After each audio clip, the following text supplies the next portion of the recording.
You're listening to Startup Universe Talks, a podcast where we meet with startup founders, angel investors, and major stakeholders of the startup ecosystem. They let us in on the do's and don'ts of running a startup, their career story, and the process of succeeding as well as failing.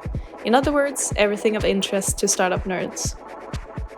Startup Universe is a massive network of opportunities for EU tech startup founders, connecting them with the best minds of the EU tech community, with unicorn founders, known investors, and experts. We have brought together European countries to join forces and launch startup programs suitable for their nation's tech founders. ESU aims to give access to opportunity for funding and expansion across EU countries.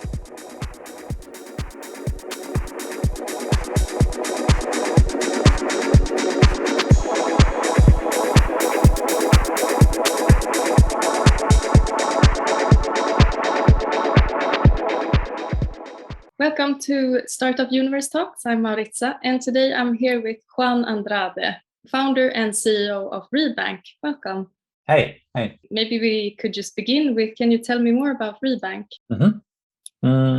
Rebank was born out of a problem that I saw at the last company I used to work for, where essentially we just realized that business banking sucked and it slowed companies down.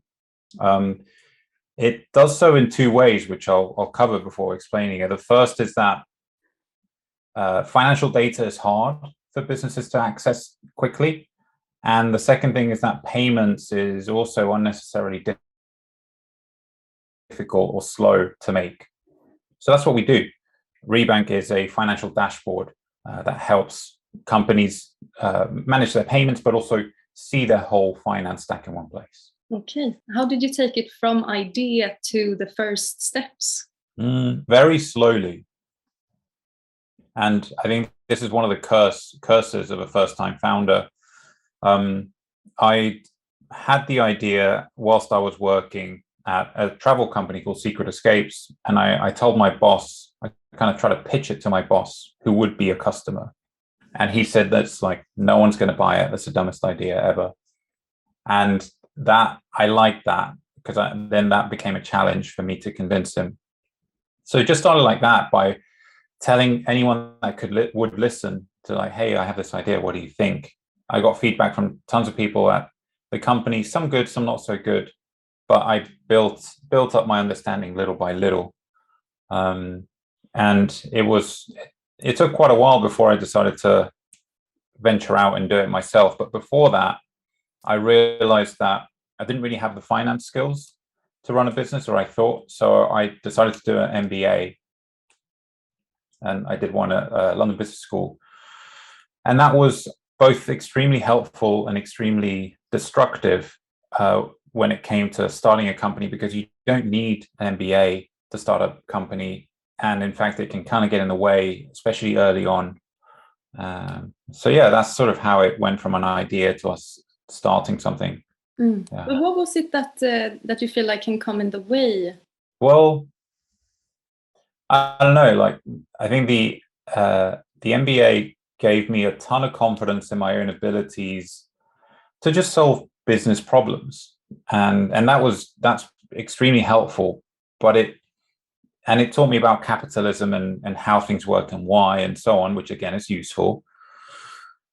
But it made me think that the world was rational, and it isn't, especially early stage fundraising and in building. There's a lot of nuance as to how you do things.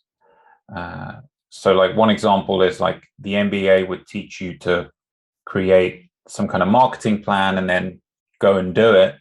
Whereas in reality, you have to do the complete opposite and just talk to people, talk to as many people as possible. So yeah, there's a few things that I had to unlearn, but ultimately, like now that we're bigger, it is helpful. Okay, I understand. So how did you take it from the first steps and the very beginning to where it is now? How was that process? Well, this is going to sound strange, but I see evolution of a project like Rebank, of a company I see it that it is very closely linked with the evolution of its creators, of me and Simon. So, and this is going to make it sound even weirder, but people go on pilgrimages. They do Santiago and all those others to like discover a new part of themselves. People do yoga retreats to learn about silence or whatever. Starting a company can be its own little spiritual experience if you look at it in the right way.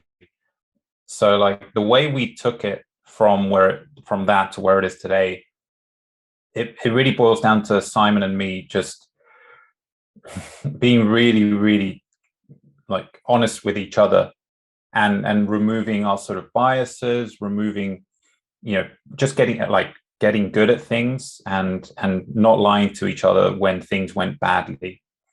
And that there's a spiritual side to it, I think. So coming back down to earth, there are a few things that we did. I guess maybe if I focus on like two big things that we did.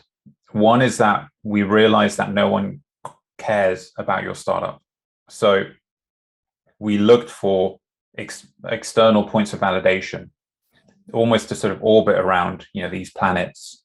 And one of those was London Business School at first, and in some other stuff, and then Y Combinator, which is an accelerator we applied to get in. And yeah, I mean, that sort of brought us up to a certain level, which made us more interesting to external investors. So yeah, like realizing no one gives a crap, so you better do something interesting with someone else is kind of one big thing. And then the other thing is a very common first-time founder mistake, which is that we just focus way too much on product. And the way we see the world now, and there's a saying, I think a few people have said, like, first-time founders focus on product, second-time founders focus on distribution. Because you can build the most wonderful thing, but if you don't know how to communicate it to the world, no one's going to give a crap. So we fixed that. We now think about product and distribution in tandem, but it almost killed us, not doing that. Of course, there are like hundreds of things that we messed up and rectified, but those two are like kind of big topics that we always look back on. Was it a moment or some sort of feedback that made you realize that you really had to change that, or how did you realize that you had to change? I think you can only lie to yourself for so long. So like, I don't know. I don't think it is just me, but when say you're focusing on like building a thing and you have a measure of that thing has to be built, and you're kind of ignoring everything else, you get this sort of like focus on this or kind of the wrong thing, and like the thought of looking at, well, how many customers are we getting each month? How much revenue? What's our revenue growth each month? Those numbers over here are all flat. You're like, well, no, it doesn't matter because we need to do this first. So like the information was there, we just weren't looking at it. So what was the turning point? Well, I think after a series of decisions that had almost no impact on revenue growth. It had an impact on like product, but not revenue growth. I remember it would have been late night. Me and Simon would have been chatting about stuff again. And we were like, what are we going to do? We've got like maybe 18 months of runway. We need to build, we kind of worked back, like, what is the goal we want to? So yeah, I guess that was it. We deliberately worked back from, okay, if we want to raise a Series A, we need this kind of metric. And if we need that kind of metric, what kind of growth do we need to have now over the next 12, 16 months? And when we worked that out, we were like, well, that's not going to work. Like, we need to start doing things now. So yeah, that's what started like the change, kind of finding like what the real big milestone is, and then working back from it and checking whether we were on track or not. Okay, but how has it been like growing into the role as a startup founder? Because it's can really be a roller coaster, and it can be quite challenging.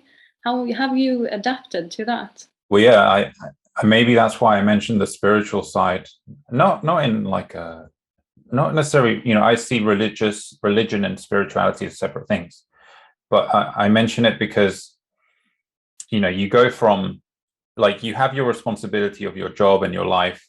And when you start a company, at least my experience was that your responsibility levels go way up, but your capacity to handle responsibility kind of stays the same, right, of your previous job. And it goes way up because you now have no salary, no brand to link your identity to, no promise of a future, really. And all your friends think that you're unemployed. So, like, it's a weird space to be in initially. How did I adjust to that? I don't think I did for a while. I think I kind of ignored all those thoughts for a long time to focus on execution.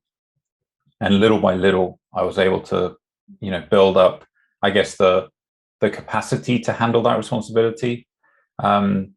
So again, coming back down to like practical things, I now have a routine in the morning. I have a routine in the evening. I don't always follow it. I don't beat myself up if I don't follow it, but I wouldn't need that 5 years ago. Like now, if I don't do my routine, my day is less effective.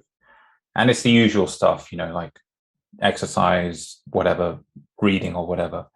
So yeah, at the core of it, it was bringing in routine into my day. But yeah, I ignored a lot of the responsibility for a while. Did it catch up to you? Oh, yeah. And again, I don't want to get too much into this, but I think, it's not that I don't want to get too much into this, but this isn't talked about. Like, when you are not sleeping, it is another way that your mind is telling your body that, like, hey, I'm not happy right now, right? So like, look, we did 16-hour days when we were at YC. We worked really hard, and that's okay. But then there's a kind of not sleeping where you're up all night staring up at the ceiling and you're not sure, you're like unsure about the day or what's coming next. And I think it became necessary for me to listen to myself more. And then, yeah, try and like just work out, what's the next step today that I can do to help my stress levels.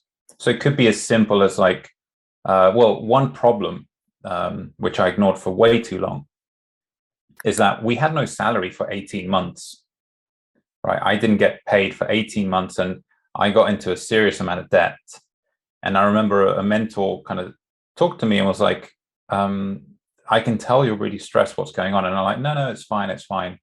But, talking to her, I realized that that thought in the back of my mind about salary and like, can I even afford to eat this month, was really affecting my ability to work. So I took a proactive decision to, ask friends and relatives to just, to borrow money, which is a hard thing in itself. That's what I was trying to avoid, right? But that gave me sort of the headspace to then really concentrate. So yeah, I guess, you avoid the difficult conversations, but then you just have to like get into it. So yeah.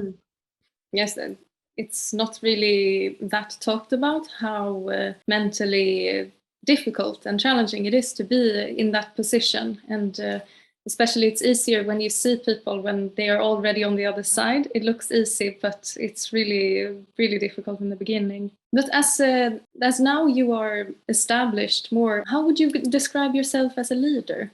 I always have mixed feedback from my team on that. So I think I am mostly good, and sometimes like I can really sort of focus on a point and be quite demanding with it. So how would I describe myself as a leader? Maybe I'll start by telling you what I want to be as a leader, and sort of the journey that I'm on. And it's very simple, because for me, I am ultimately trying to make the people around me the most formidable versions of themselves. And I think to do that, you need both to support and challenge those individuals. So like on a daily basis, I have to adjust the way I support, the way I challenge for each individual, because each person reacts differently to different things. So that's what's happening in my head constantly. But like on a more general level, I'm very hands-off. Like I don't like to give instructions. I like to, and the team were very self-sufficient and autonomous. So, if we say, okay, you're going to do this, and what are you going to do? And then you go away and do it. One of our sort of principles is that we plan collaboratively, but execute independently. And I think that's a reflection of how me and Simon originally worked together. So yeah, that's one thing. And yeah, there are areas like in design that I'm very demanding. But then I have found the most effective way to be demanding, right? But yeah, I guess that's how I would say it. Looking at the industry in general, is there anyone that you are looking up to? So many people in the industry itself, and I'm fortunate that I'm at the stage where if I email them, they most of them will reply. And so the people I try and speak with are founders that are a couple of years ahead of me. And there's founders of neobanks in the US, founders of neobanks in the UK, of like fastest ever growing fintech in the world that just happened to be in my batch and YC.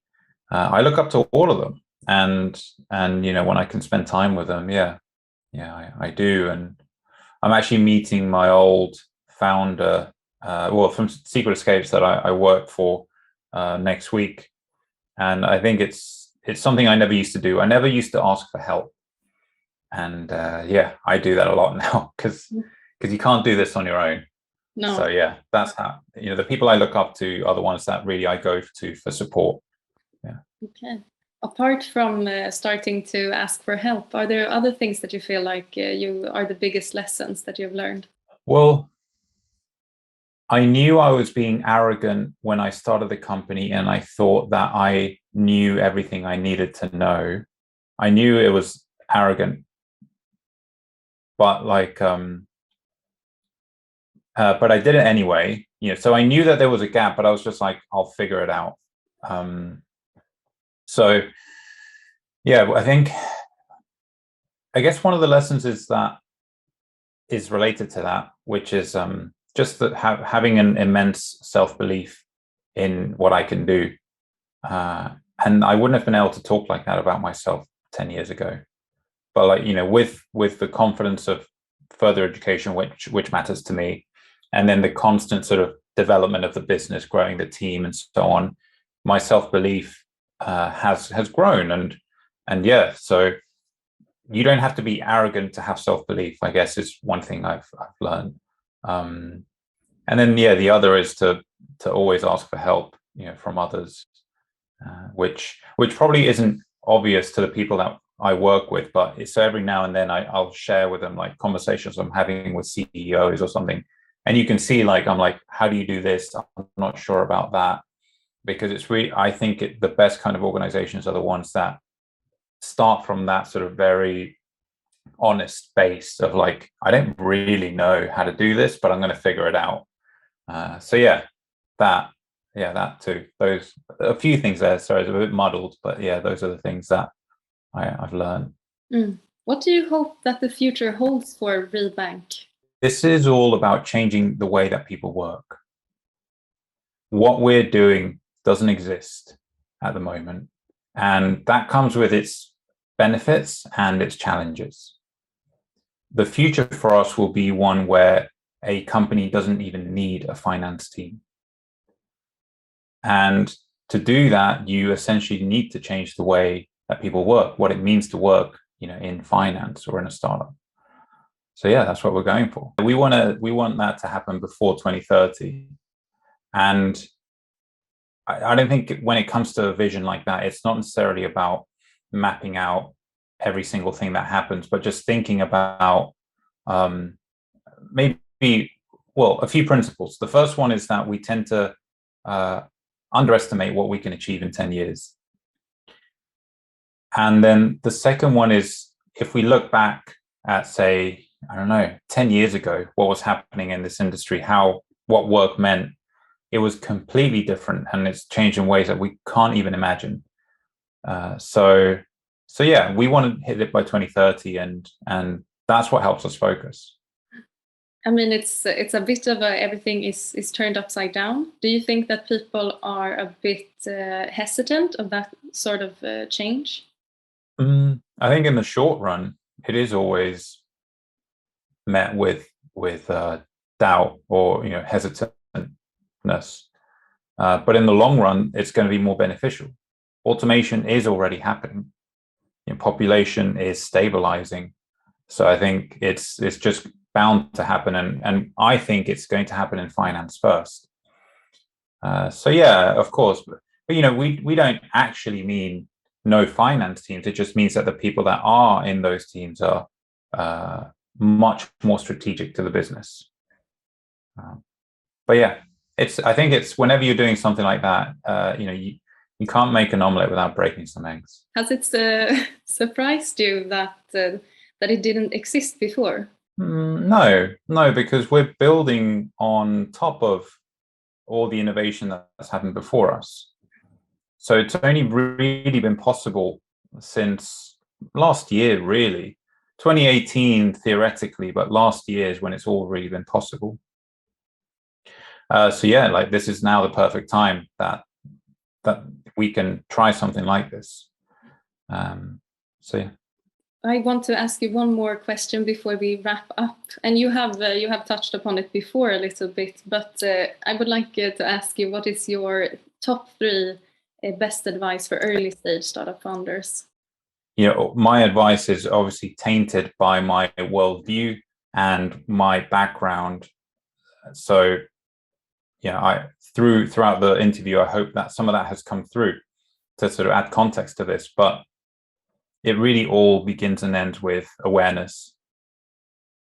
And awareness of how are you actually doing and how is your business actually doing. That's one thing that I would give to all founders. And I speak to people that are starting off, and I remember the energy that you have at the beginning, the excitement, and sometimes that excitement can lead you into paths that maybe aren't so productive. So I guess make sure you're checking in with yourself regularly, and to make sure that you're actually doing the right thing, right? The second piece of advice is that a founder has the opportunity to become a world expert in whatever he or she is working on, and don't take that for granted. Most founders that start are in a position where they can spend 10-12 hours of a day on a relatively niche subject, and don't take it for granted. So what I mean by that is, like, read around the subject, make notes, write about it, whatever you need to do. That's how you get good. And the final thing, don't ignore the social side, like I did. I think I spent most of the last 5 years just focusing on this, and only now am I thinking, like, hey, I probably need a social life. I should probably speak to my family more. And it's okay to drill in for a bit, but make sure you find some balance somehow. Yeah, I think that's very good advice. I think a lot of people fall into that trap.